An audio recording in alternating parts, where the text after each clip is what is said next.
প্রিয় দর্শক আসসালামু আলাইকুম। রহিম ও মহিত কুকিং থেকে সবাইকে স্বাগতম। আজকে আরো একটি নতুন রেসিপি নিয়ে চলে এসেছি। আজকে শেয়ার করব সুজির পিঠার রেসিপি। এই পিঠাগুলি আপনারা চাইলে চা হওয়ার আগ মুহূর্তে মাত্র 10 মিনিটে বানিয়ে ফেলতে পারবেন সামান্য কিছু উপকরণ দিয়ে। পিঠাগুলি খেতে হয় অসম্ভব মজা। আর আপনারা চাইলে বাচ্চাদের টিফিনে বা বিকালের নাস্তায় এই পিঠাগুলি বানিয়ে দিতে পারেন। আশা করছি আজকের রেসিপি আপনাদের কাছে খুবই ভালো লাগবে। রেসিপিটি ভালো লাগবে অবশ্যই একবার হলেও ট্রাই করে দেখবেন। পরিবারের ছোট থেকে বড় সবাই খুবই পছন্দ করবে আর অনেক মজা করে খাবে। তাহলে চলুন রেসিপিটি দেখে নেওয়া যাক। প্রথমে এখানে একটা মিক্সিং বোল নিয়েছি। মিক্সিং বোলের মধ্যে নিয়ে নিচ্ছি একটি ডিম। এরপর দিয়ে দিচ্ছি সামান্য পরিমাণে ভ্যানিলা এসেন্স।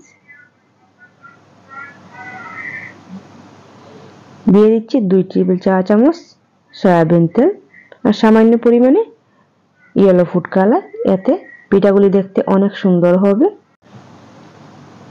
এরপর দিয়ে দিচ্ছি 4 টেবিল চা চামচ চিনি। এবার চিনি ও ডিম ভালো করে মিশিয়ে নেব। কিছুটা সময় নিয়ে ফেটিয়ে নিতে হবে। যতক্ষণ না চিনিটা গলে যায় ততক্ষণ ফেটিয়ে নিতে হবে।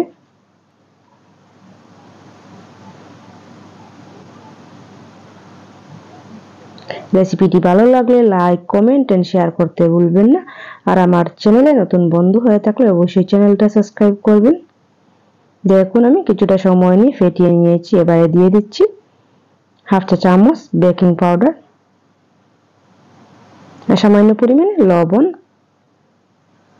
দিয়ে দিচ্ছি 1 কাপ সুজি। যারা মিষ্টি খাবারে লবণ পছন্দ করেন না আপনারা চাইলে বাদ দিতেও পারেন। এবারে সুজি ডিমের মিশ্রণের সাথে ভালো করে মিশিয়ে নেব।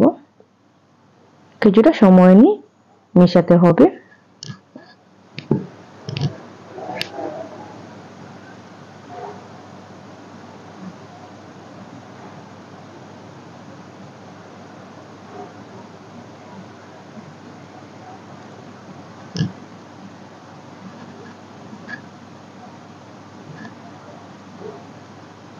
দেখুন আমি ভালো করে ফেটিয়ে মিশিয়ে নিয়েছি।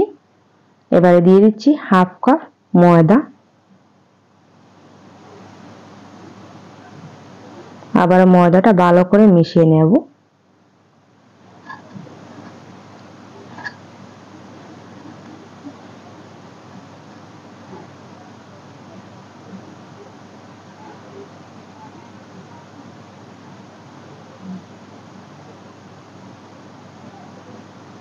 নাস্তা তৈরি করার জন্য মিশ্রণটা আমার পুরো রেডি। এবারে নাস্তার শেপগুলি তৈরি করে নেব। হাতের মধ্যে আমি অল্প সাদা তেল লাগিয়ে নিয়েছি। এবারে নাস্তাগুলি তৈরি করে নেব। একটু লক্ষ্য করলে বুঝতে পারবেন কিভাবে তৈরি করে নিচ্ছি। তৈরি করা খুবই সহজ, যে কেউ তৈরি করতে পারবে।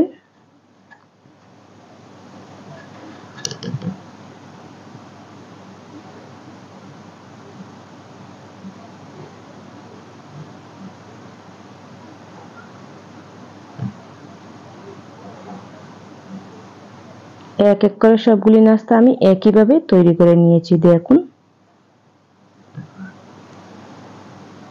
এবারে নাস্তাগুলি ভাজার পালা। ওদিকে একটা প্যানের মধ্যে আগে থেকে আমি সয়াবিন তেল বসিয়ে রেখে দিয়েছিলাম। তেলটা প্রথমে খুব ভালো করে গরম করে নিয়েছি।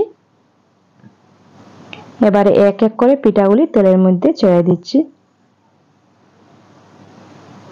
প্রথমে হাই হিটে তেলটা গরম করে নিতে হবে। পিঠাগুলি দেওয়ার সাথে সাথে চুলার আঁচটা লো টু মিডিয়াম হিটে রাখতে হবে।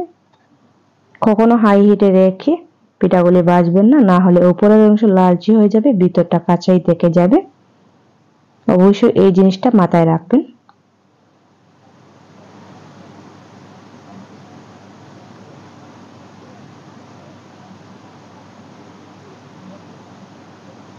সঙ্গে সঙ্গে উল্টে দিতে যাবেন না, এক সাইড ভাজা হওয়ার পর উল্টে দিবেন।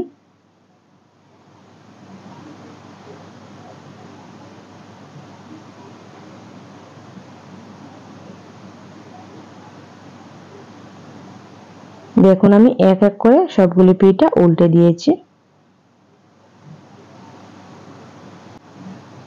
রেসিপিটি ভালো লাগলে অবশ্যই একটা লাইক দিবেন। আপনাদের একটা লাইক আমাদেরকে অনেক উৎসাহ যোগায়।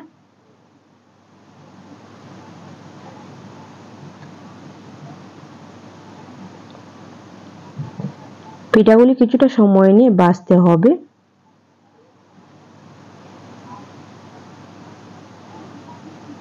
দেখুন পিঠাগুলির মধ্যে খুব সুন্দর একটা কালার চলে আসছে।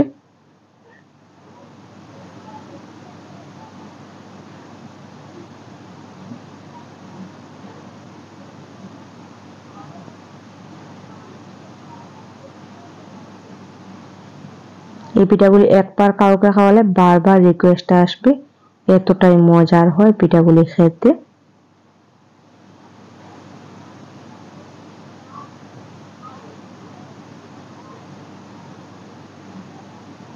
আমি 2 থেকে 3 বার উল্টে পাল্টে লাল করে ভেজে নিয়েছি। দেখুন এবারে পিঠাগুলি তেল থেকে উঠিয়ে নেব।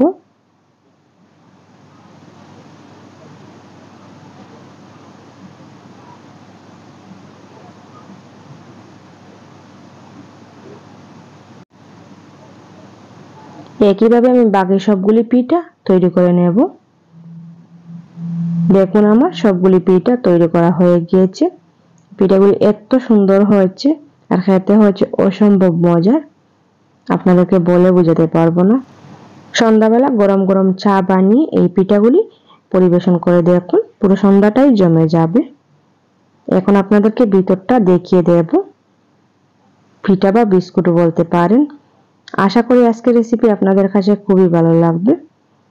তাহলে আজকের মতন এখানেই বিদায় নিচ্ছি।